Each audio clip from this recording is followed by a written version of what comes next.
샬롬, 류선생의 구속사 천국열차, 유도선 목사님의 신구약 성경 파노라마를 낭독하는 시간입니다. 지금은 로마서 파노라마 111번째 시간, 셋째 단은 로마서 9장 14절에서 24절, 택하심의 자율성.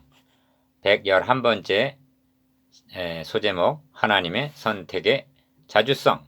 9절은 9장 14절에서 18절. 그런즉 우리가 무슨 말하리요? 하나님께 불의가 있느뇨? 그럴 수 없느니라.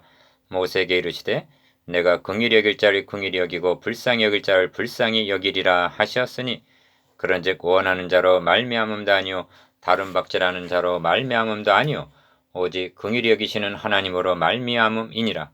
성경이 바로에게 이르시되 내가 이 일을 위하여 너를 세웠으니 곧 너로 말미암아 내 능력을 보이고 내 이름이 온 땅에 전파되게 하려 함이로라 하셨으니, 그런즉 하나님께서 하고자 하시는 자를 긍휼히 여기시고 하고자 하시는 자를 강팍해 하시느니라. 사도는 암 문단에서 택하심을 따라 되는 하나님의 뜻을 말씀했습니다. 11절. 이제 사도는 하나님의 주권적인 택하심, 즉 예정 교리에 대해 있을 법한 가상적인 질문을 제기합니다. 1. 그런즉 우리가 무슨 말하리요? 하나님께 불의가 있느뇨? 14절 상반절. 하나님이 불의하시단 말이냐 하고 가상적인 의문을 제기합니다.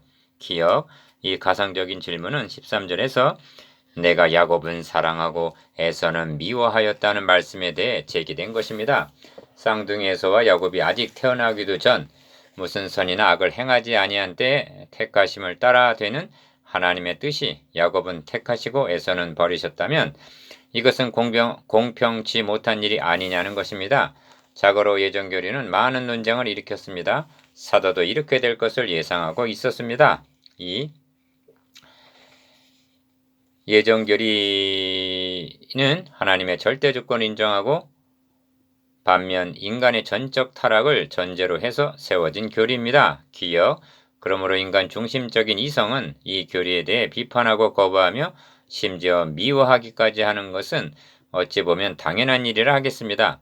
하나님은 모세에게 이르시되 내가 긍휼히 여길 자를 긍휼히 여기고 불쌍히 여길 자를 불쌍히 여기리라 하고 15절 말씀하셨습니다.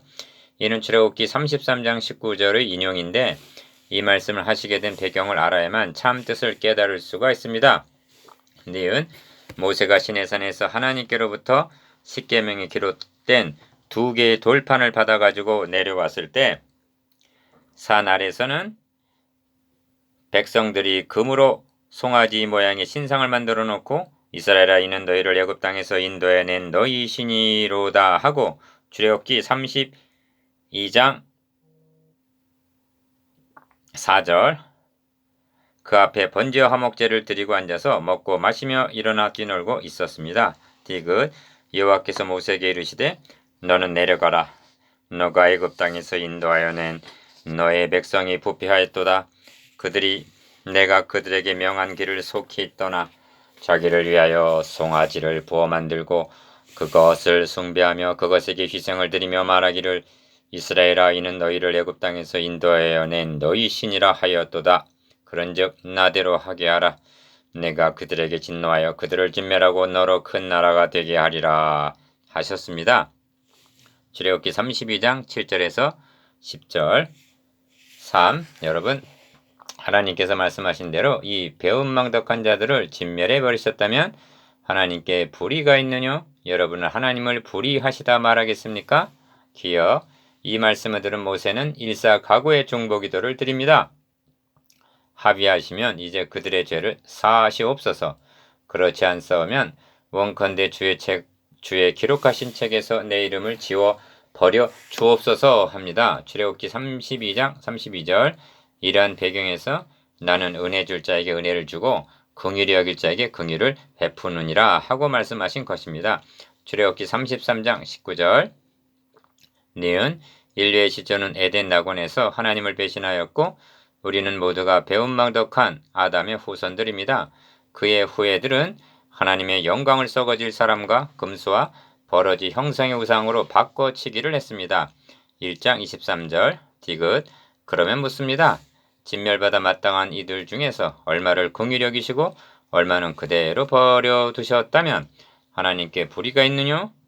여러분은 하나님을 불의하시다 말하겠습니까? 그럴 수 없느니라 하고 말씀합니다. 얼마를 택하셨다는 것은 전적인 하나님의 긍휼이라는 말씀입니다. 4. 사도는 예정교리에 대한 반감을 긍휼로 설명하고 있습니다. 기억 15절에서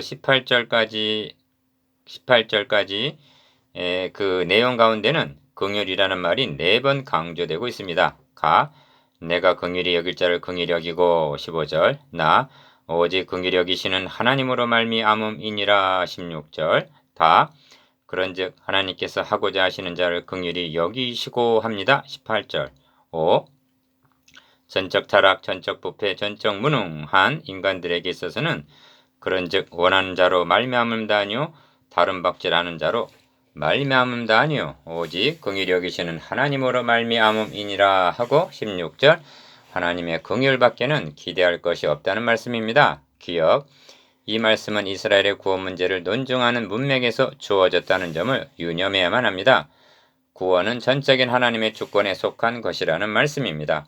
원하는 자로 말미암음도 아니요는 바로의 노예, 바벨론의 포로, 죽은 나사로가 아무리 살기를 원한다고 해서 자력으로는 구출될 수 없음 같이 인간이 구원을 아무리 원할지라도 하나님께서 긍휼히 여겨 주시지 않으면 불가능하다는 것을 의미합니다. 니은 주의해야 할 점은 본문은 구원과 결부하여 주어진 말씀이라는 점입니다. 그러므로 그의 일한 대로 갚아주리라 하시는 상급이나 하나님께 기쁘시게 할 것을 우리에게 받았으니 곧 너희 행하는 바라 더욱 많이 힘쓰라 한 데살로니가전서 4장 1절 인리와 결부시켜서는 아니 되는 것입니다. 이유 다시 강조합니다만 다른 박질하는 자로 말미암음다 아니요 하는 것은 허물과 죄로 죽었던 너희를 살리셨도다 하는 구원이 인간의 노력으로는 불가능한 것이요 오직 긍휼히 여기시는 하나님으로 말미암음이니라 뿐이라는 말씀입니다. 기억 인간은 자력으로는 구원될 수가 없고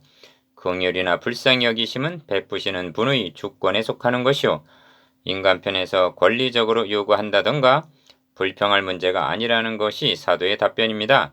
긍휼히 여기심은 전적인 하나님의 은혜요 사랑인 것입니다. 니은 마태복음 20장에는 포도원 품꾼 이야기가 있습니다. 원망하는 자들의 불평은 오후 5시에 와서 1시간만 일한 사람과 하루 종일 수고한 자기들을 같이 대우해 준다는 데 있었습니다. 말하자면 자기들이 품삯을 받지 못해서가 아니라 왜 저 사람들에게 그토록 후하게 주느냐는 데 있었습니다. 주님은 대답하시기를 친구여 내가 너에게 잘못한 것이 없노라. 너가 나와 한 데나리온의 약속을 하지 아니하였느냐? 너 것이나 가지고 가라. 나중 온 사람에게 너와 같이 주는 것이 내 뜻이니라. 내 것을 가지고 내 뜻대로 할 것이 아니냐? 내가 선함으로 너가 악하게 보느냐 하고 말씀하십니다. 마태복음 20장 13절에서 15절 그러므로 예정교리에 대한 비판은 하나님의 긍휼히 여겨주심에 대한 비난이 되고 맙니다. 7. 성경이 바로에게 이르시되 내가 이 일을 위하여 너를 세웠으니 합니다. 17절 상반절 기억 바로를 구속사의 무대에 세우신 것은 그가 담당해야 할 역할이 있었기 때문이라는 것입니다. 그렇다면 그의 역할이 무엇이었습니까? 곧 너로 말미암아 내 능력을 보이고 내 이름이 온 땅에 전파되게 하려 함이로다가 그것입니다. 17절 하반절 니은 이 말씀은 출애굽기 9장 16절의 인용인데 내가 손을 펴서 온역으로 너와 너의 백성을 쳤다면 너가 세상에서 끊어졌을 것이나 라는 9장 15절 말씀에 이어서 하신 말씀입니다. 그렇습니다. 하나님께서 10가지 재앙이 아니라 한 가지 재앙으로도 바로를 굴복시키실 수가 있으셨습니다. 그런데 10가지 재앙을 동원하신 이유를 내가 그의 마음과 그 신하들의 마음을 완강케 함은 나의 표징을 그들 중에 보이기 위함이라 하십니다. 출애굽기 10장 1절 그래서 바로의 마음이 강박한 대로 버려두셨다는 것입니다. 그렇다면 바로에게 보여주시고자 한 궁극적인 표징이 무엇이었습니까? 유월절 양으로 상징되는 예수 그리스도의 구속의 능력을 보여주시기를 원하셨던 것입니다. 우리의 유월절 양 곧 그리스도께서 희생이 되셨느니라 하고 말씀합니다. 고린도전서 5장 7절. 그러니까 본문의 표현대로 하면 원하는 자로 말미암음도 아니요 다른 박질하는 자로 말미암음도 아니요 16절 오직 유월절 어린 양의 피로 말미암아 구원을 얻은 것이라는 말씀입니다. 리을 이스라엘 민족이 애굽의 노예 상태에서 자력으로 구출될 수 있는 가망은 전혀 없었습니다. 이와 같이 인간의 구원도 전적인 하나님의 은혜에 속한 것이라는 말씀입니다. 하나님의 긍휼과 불쌍히 여겨주심을 기대할 것밖에는 불평이나 원망이나 비난은 있을 수가 없다는 것입니다. 8. 본문에는 모세와 15절, 바로가 17절 등장합니다. 모세는 긍휼히 여기심을 받은 자의 대표자로, 바로는 버려둠을 당한 자의 대표자를 할 수가 있습니다. 긍휼히 여기심을 받지 못하면 상대적으로 강팍해질 수밖에 없는 것입니다. 18절 비가 내리지 않으면 땅은 결국 사막으로 화하게 되는 것입니다. 기억 하나님께 불의가 있느뇨 그럴 수 없느니라. 14절 그런즉 하나님께서 하고자 하시는 자를 긍휼히 여기시고 하고자 하는 자를 강팍해 하시느니라. 18절 이것은 누구도 관여할 수 없는 하나님의 자주성에 속하는 영역이라는 말씀입니다. 묵상해 봅시다. 1. 예정규례에 대해 예상되는 첫 번째 질문이 무엇입니까? 14절 2. 이에 대해 성경은 무엇이라 답변하십니까? 3. 바로를 통해 보여주시고자 한 능력이 무엇이었습니까?